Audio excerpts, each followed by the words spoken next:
Selamat malam Indonesia, Anda menyaksikan seputar Bali terkini pukul 22.30 WITA.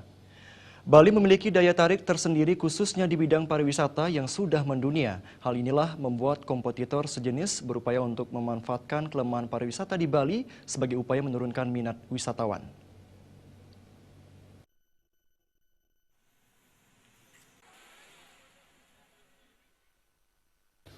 Bali kali ini dihadapkan pada 3 permasalahan krusial di bidang pariwisata yang memerlukan perhatian lebih pelaku dan pemerintah. Menurut pelaku pariwisata Yoga Iswara, tidak dipungkiri ada 3 permasalahan pariwisata yang dihadapi Bali saat ini, seperti masalah sampah, stabilitas keamanan, serta kemacetan lalu lintas. Tapi menurutnya ini bukan hanya dihadapi oleh Bali saja, hampir semua negara berkembang menghadapi masalah ini. Namun mereka berupaya untuk mengatasi masalah ini tanpa menunggu masalah terjadi.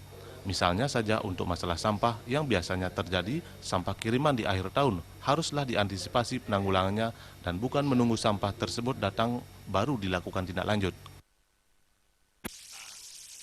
Jadi harapan kita untuk masalah yang seperti ini agar tidak bisa digunakan oleh kompetitor kita ya.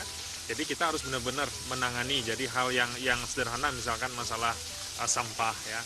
Kita kan biasa setiap tahun ini ada sampah kiriman di Pantai Kuta ya dan Kedonganan dan sekitarnya ya termasuk di Pantai Putih Tengah itu. Nah ini hal seperti ini memang harus benar-benar dipelajari secara seksama dan terorganisir. Nah jangan sampai masalah tersebut menjadi tradisi.